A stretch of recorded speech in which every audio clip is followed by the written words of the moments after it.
梅花是先开花后出芽的树种，对梅花修剪主要分3个时段。每年的3月左右，开花后期结合整形进行一次大的修剪，剪掉或剪短已经木质化的枝条，促成新的侧枝萌发。这些新长出来的枝条在第2年形成新的花枝。第2个阶段在4至5月份，剪或者是抹掉影响造型的枝芽，使留下的侧枝能获取更多的养分，以备后期的发芽形成。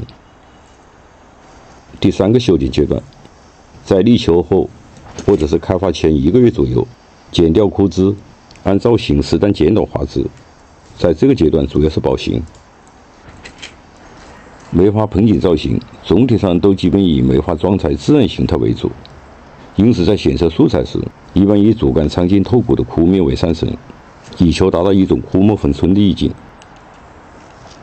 这些根是经过几年提根纳弯逐渐形成的，这是最后一次纳弯定型。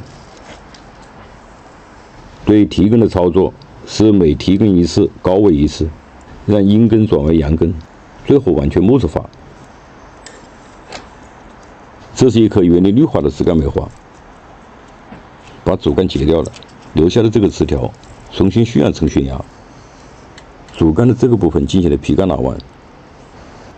梅花盆景的培育过程中，像这种枯干不要轻易把它拿掉，进行简单的处理，做成舍利干。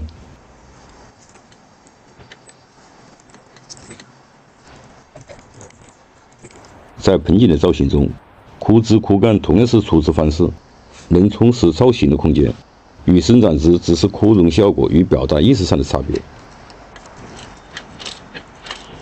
这种枯面部分做了基本雕琢后，就让它自然分发。每年将腐烂的部分清理干净，逐年烫发之后形成坚硬的枯面。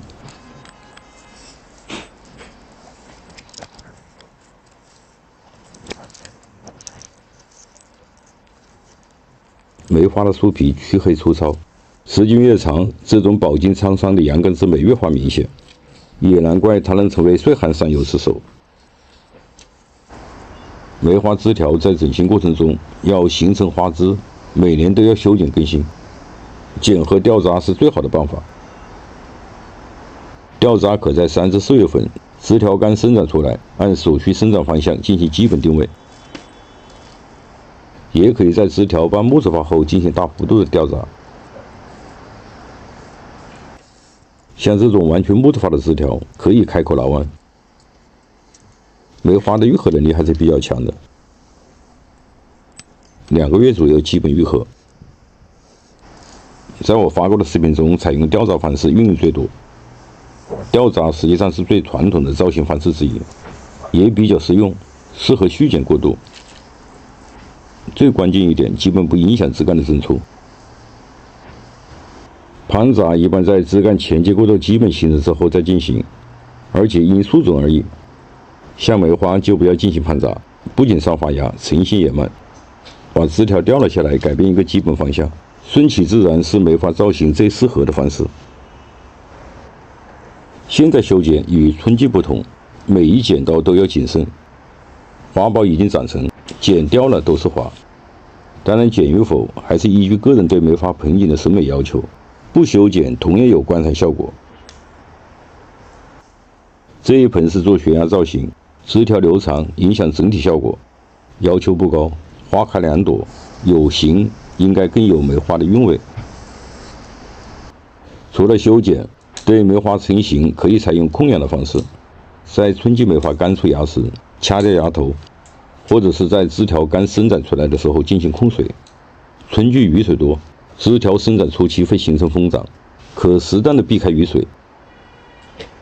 梅花盆景3月左右定植修剪后，到10月中旬这段时间最好不要修剪。对梅花当年生长的枝条修剪，并不能促成侧枝萌生。这与很多树种剪短没有木质化的枝条不发侧枝是一个原理。要想梅花生长出更多的枝条，一是合理施肥，二是冬季充分休眠。在生长季让梅花枝条充分生长，吸收更多的养分。立秋后或冬季开花前1个月修剪，枝条以半木质化，不仅第2年能发出更多的侧枝，开出的花也更多，更加艳丽。梅花的花芽分发期在6至7月份，与很多开花结果的树种不同，梅花在发芽分发期一般要进行人为的干预。在6至7月份高温天气，早上浇水适当控制，到傍晚叶出现下垂时再浇入水，反复1个星期左右，发芽分发基本形成。这样操作比自然状态下形成的发芽会更多。在梅花的生长过程中，主要的病虫害有介壳虫、红蜘蛛、瘤胶病。在早春和冬季最好刷2遍石榴合剂。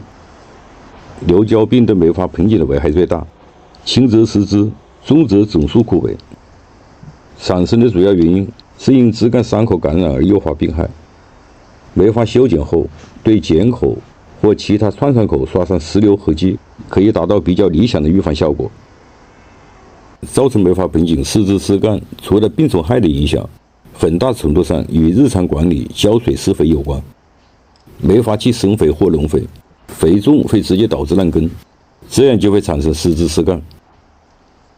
梅花在生长期增花量是比较大的，尤其是在高温季节，对梅花盆景的养护要适当避开暴晒。梅花喜湿润的环境，对盆景浇水不透会缩短持续供水时间，失水严重也会导致失枝甚至整树枯萎。我是三九农场，感谢您的收看，评论区见。